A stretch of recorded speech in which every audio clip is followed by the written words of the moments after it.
귀한 특성 감사드립니다. 오늘 이 새벽에도 올라오신 우리 사랑하는 우리 성도님들 가정과 삶에 하나님의 인도하심이, 하나님의 자비하심이 가득하시기를 축원합니다. 어제 우리는 가인의 제사가 거부된 이유를 함께 살폈습니다. 그것은 재물의 문제도 아니었다. 이미 가인의 행위가, 그것은 복수로 돼 있다. 행위들이 이미 하나님 앞에 악했고, 그것을 하나님이 제사를 통해서 악하다고 하는 것을 증거하셨을 뿐이다. 판정해 주셨을 뿐이다. 그러니 우리가 제물을 드리거나 제사를 드리기에 앞서서 우리 자신을 드려야 한다 하는 것을 함께 살피며 은혜를 나누었죠. 오늘은 제목이 하나님도 후회하시는가입니다. 하나님도 후회하시는가. 여러분 사시면서 가장 후회스러우셨던 기억이 있으시죠? 네. 혹시 지금의 배우자를 만난 건 아니시겠죠? 아마 여러 후회스러운 것들이 많이 있으실 겁니다. 직업적인 것도 있겠고, 또 여러 가지 많은 후회들이 있죠. 우리 인간은 후회하는데, 그럼 하나님은 어떤가? 우리 몇몇 구절을 좀 보겠습니다. 우리 민수기 23장 19절을 한번 화면을 통해서 볼까요? 같이 읽어봅니다. 시작. 하나님은 사람이 아니시니 거짓말을 하지 않으시고 인생이 아니시니 후회가 없으시도다.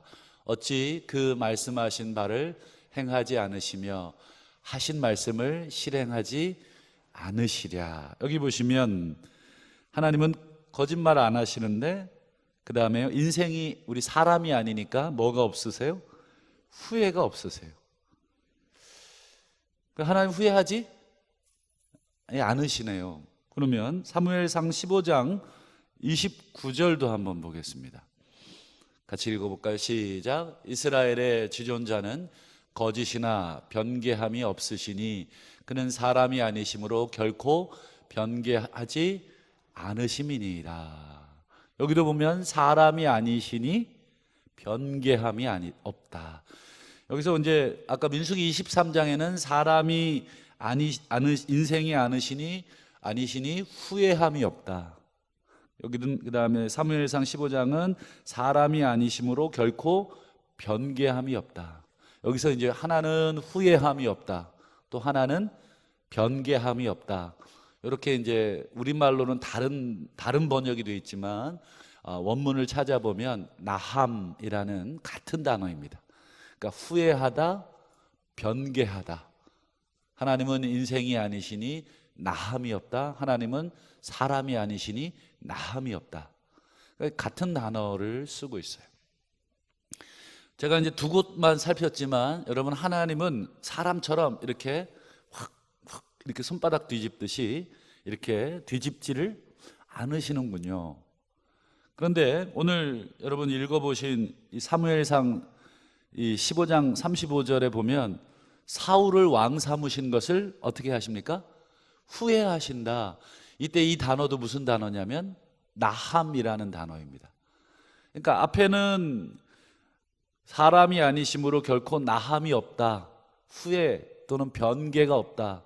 그런데 여기 보면 사무엘을 왕 삼으신 것은 후회한다, 변개한다, 이렇게 얘기하고, 여러분 창세기 6장에도 보면, 우리 화면을 통해서 한번 띄워봐 주시면 뭐라고 하시냐면, 이르시되 내가 창조한 사람을 내가 지면에서 쓸어버리겠다. 아니, 창조하실 때는 언제고 또 마음이 바뀌셨는지 쓸어버리시겠다. 그러면서 뭐라 그래요? 사람으로부터 가축과 기는 것과 공중의 새까지 쓸어버리겠다. 이는 내가 그것들을 지었음을 한탄합니다. 여기도 이 한탄이란 단어가 나함이에요. 그러니까 후회한다, 내가 마음을 바꿨다, 한탄한다. 그러니까 우리말 성경은 조금씩 번역이 다르게 돼 있지만 성경 원문을 다 똑같이 대조해 보면 다 똑같이 나함. 그러니까 언제는 후회하고, 언제는 변개하고, 또 언제는 후회하지 않으시고 언제는 변개치 않으신 거. 이게 종잡을 수가 없습니다. 그러면 우리도 뭐 기준이 있어야 될 거 아니겠는가? 여러분, 언제 그러면 하나님이 후회하시고 언제 후회하지 않느냐? 뭐에 대해서 후회하시고 뭐에 대해서 후회하지 않으시느냐? 이게 좀 있어야 되겠죠. 먼저 그럼 뭐에 대해서 하나님이 후회하지 않는지를 먼저 좀 보겠습니다. 하나님은 이건 죽었다 깨나도 바꾸지 않는다. 여러분, 뭐를 안 바꾸실까요? 일단 하나님 당신의 이름은 안 바꾸시겠죠. 여러 가지를 안 바꾸시겠지만 여러분, 가장 하나님이 죽었다 깨나도 안 바꾸시는 게 있어요. 우리가 성경 전체를 통해서 우리가 확인할 수 있는 것, 하나님은 온 인류와 이 세상을 그렇죠, 버리지 않는다, 구원하신다 하는 것은 세상 끝나도 바뀌지 않습니다. 성경 전체적인 그 흐름이 그렇습니다. 하나님께서 온 세상과 또 하나님이 창조하신 이 모든 피조물은 어떠한 일이 있어도 여러분 붙드신다. 그럼 아까 이 노아 홍수로 쓸어버린 건 뭐예요? 쓸어버렸지만 결국은 뭐예요? 또 남겨두시고 또 이끌어 가시잖아요. 그러니까 하나님이 작정하신 것, 그 큰 그림은 바꾸질 않습니다. 또 대표적인 예를 들어볼까요? 여러분, 사탄은 어떻게 하실까요? 사탄도 회개하면 구원해 주실까요? 애들 같은 질문인가요? 여러분, 악에 대한 것은 사탄은 회개하지 않습니다. 이미 성경 전체가 보여주는, 우리가 상상해서나 가능한 일 아닌가 이렇게 상상할 수 있지만 성경 전체 역사, 요한계시록 전체 역사를 보면 사탄은 궁극적으로 영원한 불못에 이미 처해져 있는 것을 미리 우리가 땡겨서 이미 봤습니다. 이제 마지막 때 가서 이제 확인만 하시면 돼요. 이미 성경의 그 부분에 대해서는 하나님이 작정하신 부분입니다. 그러니까 하나님이 변하지 않는 것은 여러분, 큰 어떤 작정, 인류를 향한, 구원을 향한 하나님의 큰 작정은 바꾸지 않습니다. 그러면 하나님은 뭐는 바꾸시는가? 그게 이제 우리가 오늘 좀 더 생각해 봐야 할 중요한 주제입니다. 여러분, 하나님 큰 작정은 바꾸지 않지만 하나님께서 그 구원의 역사, 인류를 향한, 온 세상을 향한 그 구원의 역사를 이루어 가시는 그걸 섭리라고 합니다. 그 섭리에 있어서 여러분, 크고 작은 당신의 계획을 이렇게 이루어 가시는데 그 부분은 바뀔 수가 있습니다. 그거에 대해서 오늘 아까 우리 살펴본 대로 대표적인 예가 우리 사울 왕 문제입니다. 여러분, 사울 왕을 하나님께서 세우신 것은 이건 완전히 우리의 구원과 관련된 변개치 않는 작정이 아니라 하나님께서 이스라엘이라고 하는 한 나라를 통해서 당신의 구원을 이루어 가시는 이렇게 잔파도, 잔물결, 섭리거든요. 그 섭리와 계획을 이루어 가시는 과정에서 세우신 거예요. 사울 왕 다음에 또 누구를 세워요? 다윗, 그리고 또 솔로몬. 이런 식으로 하나님께서 당신의 구원을 이루어 가시는 큰 작정에 있어서 자그마한 부분들을 섭리해 가시는데 그 섭리는 바뀔 수가 그렇죠, 있다는 것입니다. 이스라엘이 여러분 왕을 구합니다. 아시죠? 그런데 여러분, 그 왕을 구하는 것을 하나님이 기뻐하셨어요? 아니면 기뻐하지 않으시죠? 그럼에도 불구하고 하나님이 그 왕을 허락을 하십니다. 왜 허락하시나요? 아무리 반대해도 여러분, 사람이 한번 악한 생각을 가지고 작정하면 여러분, 하나님도 못 말립니다. 기어이 자신들이 원하는 왕을 반드시 세우게 돼 있습니다. 여러분, 만에 그러시진 않겠지만 우리 자녀들이 뭐 이 남자 아니면 이 여자랑 여러분 결혼하기로 여러분 고집을 피우면 여러분 부모가 아무리 말려도 집 나갑니다. 그냥 허락해 주시는 게 자기들끼리 오히려 더 이렇게 하다가 헤어질 가능성이 높지, 부모가 막 반대하면 둘이 더 끈끈해집니다. 그렇지 않겠습니까? 야, 우리 부모님 반대하는데 헤어지자. 이렇게 순종적인 자녀들은 그리 많지 않습니다. 여러분, 뭐 자녀들이 뭐 일부러 그런 건 아닙니다. 여러분, 우리 인간들도 하나님 앞에서 그런 모습이 있어요. 내가 한번 딱, 여러분 이스라엘 백성들은 다른 주변의 열강처럼 우리도 왕이라는 그 제도를 두어서 세워야 되겠다 하면 이미 거기에 딱 박혔기 때문에 하나님도 아무리 말려도 그들은 반드시 왕을 세우게 돼 있어요. 그래서 하나님이 어쩔 수 없이 허용을 하신 겁니다. 대신에 좋다, 왕을 세우게 해주겠다. 하지만 그 왕을 내가 세워주겠다 해서 세운 게 누굽니까? 사울입니다. 그래서 사무엘을 통해서 사울을 간택하시고 그에게 기름 부으라 하고, 그리고 나서 왕의 왕정 제도에 대한 것을 쭉 얘기하지 않습니까? 여러분, 그렇게 세워진 왕 사울이 여러분 2년 만에 어떤 일을 벌이기 시작하냐면, 우리 사무엘상 13장 8절을 한번 화면을 통해서 보겠습니다. 13장 8절 사무엘상. 자, 사울은 사무엘이 정한 기한대로 이레 동안을 기다렸으나 사무엘이 길갈로 오지 아니하매 백성이 사울에게서 어떻게 합니까? 흩어지네요. 그 다음에 9절 보실까요? 자, 시작. 사울이 이르되 번제와 화목제물을 이리로 가져오라 하여 번제를 드립니다.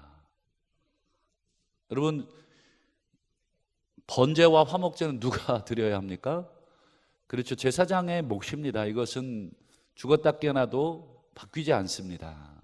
그런데 그것을 지금 왕인 사울이 지금 급해서 그렇습니다. 앞서서 백성들이 자기로부터 어떻게 합니까? 흩어지기 시작을 하기 때문에. 여러분, 백성들이 흩어지면 왕은 어떻게 될까요?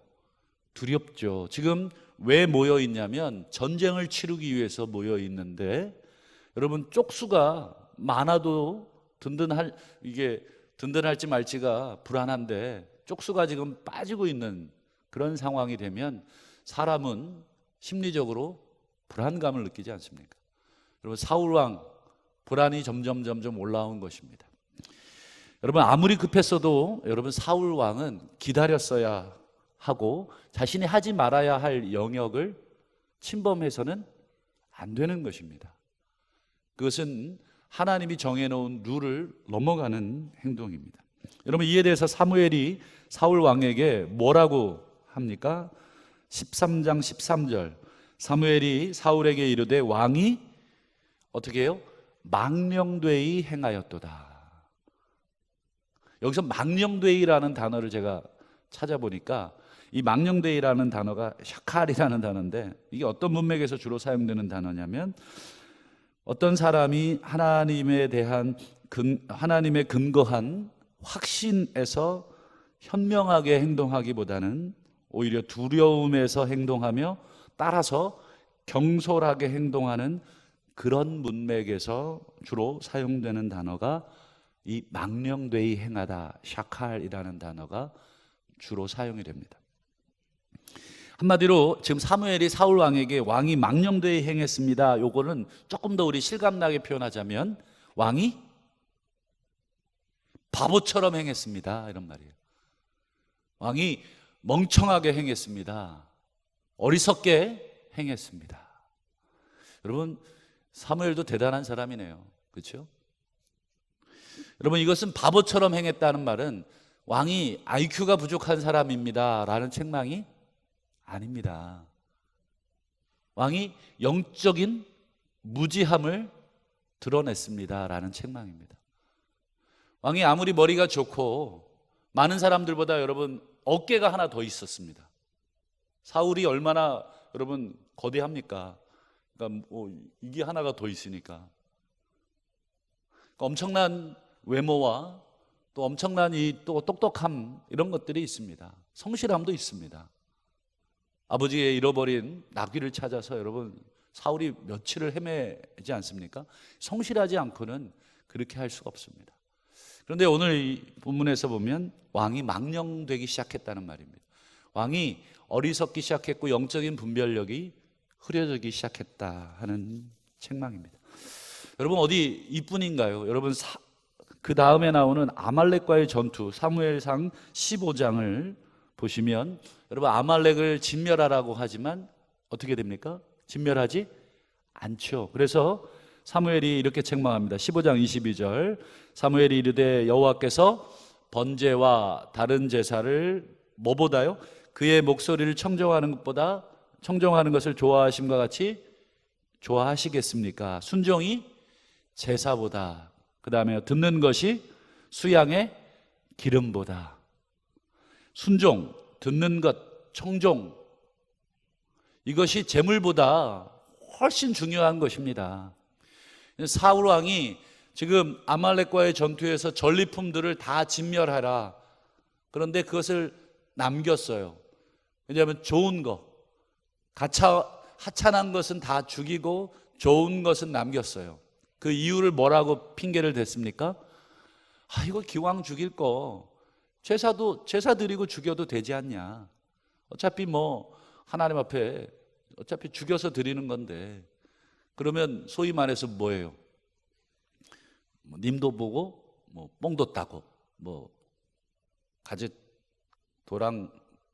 잡고 도랑 치고인가요? 네, 도랑 치고 가재 잡고인가요? 헷갈리네요. 어쨌든 이것도 일석이조. 돌 하나로 이 새 2마리 얼마나 좋습니까? 어차피 죽일 놈 제사 드릴 때 죽이면 하나님도 기쁘게 하고 하나님의 명령도 순종하는 거고. 언뜻 보기에는 타당합니다. 그렇지 않습니까? 어차피 죽일 거. 그런데 여러분 어떻게 이걸 제물용으로 죽이라고 하지 않고 그냥 죽여라. 이건 나한테 드릴 제물이 아니다. 여러분 인간의 눈에서 여러분 보기에 이놈 잡아 죽이면 내 집에 있는 소 1마리 아낄 수 있고 내 집에 있는 양 1마리 아낄 수 있지 않습니까? 그런데 여러분 사무엘은 단호하게 15장 23절에 뭐라고 합니까? 이는 거역하는 것은 점치는 죄와 같고 완고한 것은 사신 우상에게 절하는 죄와 같다. 그 다음에요, 왕이 여호와의 말씀을 버렸으므로 여호와께서도 왕을 버려. 여러분 이 23절 끝부분을 보시면 여호와께서 왕을 버리셨습니다. 이 전에 무슨 표현이 있습니까? 왕이 여호와의 말씀을 버렸으므로 하나님도 왕을 버렸습니다. 즉 사울을 왕으로 세운 것도 하나님인데 사울을 지금 폐위시키는 것도 하나님이시네요. 하나님이 지금 변개하시는 건가요? 후회하셔서 바꾸시는 건가요? 맞죠? 근데 이때 바꾸실 때 제가 바꿀 수 있다고 그랬죠. 그때 뭐에 따라 바꾸시냐면 사람의 반응에 따라서 바꾸시는 거예요. 왕이 여호와의 말씀을 버렸으므로. 여러분 사울의 행적은 2가지가 대표적으로 기록됐지만 여러분 기록되지 않은 여러분 사울의 행적들을 여러분 우리가 얼마든지 유추해 볼 수가 있습니다. 사울은 왕으로 세움받은 지 2년째부터 계속해서 하나님과 어떻게 되고 있습니까? 어긋나고 있습니다. 대표적인 사례 2가지를 전쟁을 통해서 지금 예를 든 것뿐입니다. 그 이후에도 여러분 사울은 자기를 위하여 기념비를 또 세우고 전쟁에서의 모든 영광을 자기가 다 취하여 갑니다. 점점 하나님의 뜻에, 하나님이 세운 그 뜻에 어긋나기 시작하는 것을 봅니다. 여러분 우리의 말 한마디, 행동 하나가 여러분 하나님을 슬프게도 하고 괴롭게도 하고 노엽게도 하며 그것이 반복이 되면, 그것이 한두 번이 아니라 그것이 지속적으로 반복되면, 어제 우리 가인처럼 가인의 행위가 아니라 가인의 행위들. 한 번에 여러분 실수가 아니라 여러 번 반복되는 실수면 그건 실수가 아닌 고의적인 것이고 하나님 앞에서 그것은 위험한 것이 되는 것입니다. 여러분 그럴 때 여러분 어떻게 됩니까? 변개하실 수 있는 것입니다. 하나님이 오늘 사울 왕 세운 것을 변개하시고 폐위하시는 결정적인 사건이 나오게 됩니다. 여러분 하나님은 여러분 우리 인간의 역사를 써내려 가시지 않습니까? 그런데 혼자 써내려 가시는 분이 아니라 우리와 함께 써내려 가시는 분이십니다. 우리와 함께 써내려 간다는 것은 우리가 하나님과 어떻게 반응하느냐에 따라서 하나님이 그것에 대한 반응으로서 여러분 쓰시는 것입니다. 여러분 이스라엘을 출애굽시키신 하나님은 이스라엘의 반응에 따라서 이스라엘을 포로로 보내시기도 하시는 역사를 우리 성경을 통해서 쓰셨습니다. 여러분 당신의 사랑하는 아들이라고 애굽에서 불러내실 때는 언제고? 그렇죠? 광야에서 그들이 반역하고 그들이 원망하자 광야에서 다 죽이시는 역사를 새롭게 여러분 씁니다. 여러분 인간의 반응에 따라서 하나님의 뜻이 변개되기도 합니다. 아까 이 뜻은 말씀드린 우리 온 세상을 향한 하나님의 구원에 대한 큰 작정이 바뀌는 것은 아닙니다. 여러분 오늘 어떤 분이 그러더라고요. 사울이 지옥 갔냐고. 왕에서 폐위됐으니까. 여러분 사울이 왕에서 폐위된 것뿐입니다. 이 사람의 구원에 대해서는 우리가 논할 수가 없습니다. 하지만 이 사람의 직분을 하나님이 폐하신 것이고 새로운 사람을 직분자로 세우시는 것입니다. 여러분 계시록 2장 5절에 그러므로 어디서 떨어졌는지를 생각하고 회개하여 처음 행위를 가져라. 처음에 그 너랑 나랑 했던 그것들을 생각하고 때로는 회개할 필요가 있으면 회개해라. 그렇지 않으면 회개하지 아니하면 내가 내게 가서 내 촛대를 옮기리라. 여기서 촛대는 여러분 교회를 상징합니다. 7 촛대 사이를 왔다 갔다 하시는 하나님, 요한계시록의 표현입니다. 여러분 하나님이 여러분 성전도 폐하셨는데 여러분 일개 교회 폐하시지 않겠습니까? 여러분 하나님이 일개 교회를 폐한다는 게 하나님 나라를 망하게 한다는 것은 아닙니다. 하나님 나라는 여러분 한두 개 교회가 여러분 폐위된다고 여러분 끝나는 게 아닙니다. 여러분 성전, 아까 말씀드린 그 성전도 하나님은 지금까지 파괴된 채로 두셨습니다. 영원히 내 이름을 두겠다고 한 그 성전까지도 인간의 타락한 모습에 하나님이 폐지시켰다면 여러분 촛대를 옮기시는 것은 뭐예요? 회개하는 거에 따라서 그것을 하나님이 결정하신다 하는 것입니다. 여러분 유대인 학자 아브라함 조슈아 헤셸은 이런 말씀을 합니다. 인간의 행동이 변화되면 하나님의 행동도 변화된다. 인간의 행동이 바뀌면 하나님의 심판도 바뀐다. 여러분 니느웨를 멸망시키기로 작정했지만 니느웨의 백성의 행동과 회개가 있자 하나님이 그 심판을 철회하시죠. 얼마든지 하나님의 역사는 인간의 행동에 인간의 반응에 따라 바뀌게 됩니다. 그러므로 주님의 마음이 무엇인지 내 모습과 삶이 주님의 마음에 합한 것인지 여러분 우리가 날마다 우리 자신을 되돌아보고 생각하고 회개하며 살아야 합니다. 모쪼록 우리의 삶이 또 우리의 교회가 에녹처럼 정말 신실하게 하나님 내가 주님과 마음을 합하고 혹 내가 주님의 뜻에 거스르고 있는 것은 없는지 다시 한번 날마다 하나님 앞에 여러분 묻지 않으면 촛대를 옮겨버리시는 하나님이 여러분 우리의 삶을 당연히 만지실 수도 있다. 여러분 그때는 여러분 정말 늦습니다. 다시 한번 우리 하나님 앞에 우리 삶을 되돌아보는 지혜가 있으시기를 주의 이름으로 축원합니다. 이 시간 우리 세 가지 기도 제목 놓고 함께 기도할 때 합심해서 기도했으면 좋겠습니다. 첫째, 우리의 삶을 지켜보시는 하나님, 우리를 향한 공동체를 향한 하나님의 계획과 섭리 가운데 우리가 함께 일하고 있습니다. 혹여 우리의 모습이 하나님의 뜻에 반하고 있지는 않은지 되돌아보게 해 주옵소서. 우리 공동체의 하나됨을 위해 우리가 무엇을 해야 하며 무엇을 하지 말아야 할지를 되돌아보며 생각해 보게 하여 주옵소서. 우리 교회가 하나님이 세우신 목적에 따라 바르게 가게 하여 주옵소서. 사울처럼 하나님의 뜻을 거스리는 교회가 되지 않게 하시고 다시 하나님과 함께 동역하며 하나님의 뜻에 순종하는 교회가 되게 하여 주옵소서. 다음 세대 자녀들에게 소망을 주시고 믿음의 대가 이어지며 하나님 나라가 왕성하게 하여 주옵소서. 우리 수능을 내일 보는 자녀들이 있습니다. 하나님 평안을 주시고 지혜를 주시고 믿음을 주셔서 세상의 도구가 아닌 하나님의 도구로, 하나님의 그릇으로 쓰임받게 하여 주시옵소서. 개인과 가정의 크고 작은 제목들을 주님께서 해결해 주시고 또 병상에 있는 환우들, 경제적으로, 영적으로, 정신적으로, 관계적으로 어려움을 겪고 있는 많은 지체들이 있음을 보게 됩니다. 하나님 치유하여 주시옵소서. 여러분, 이 세 가지 기도의 제목을 우리가 생각하시면서 이 시간 주여 한번 간절하게 부르시고 다 같이 기도하겠습니다.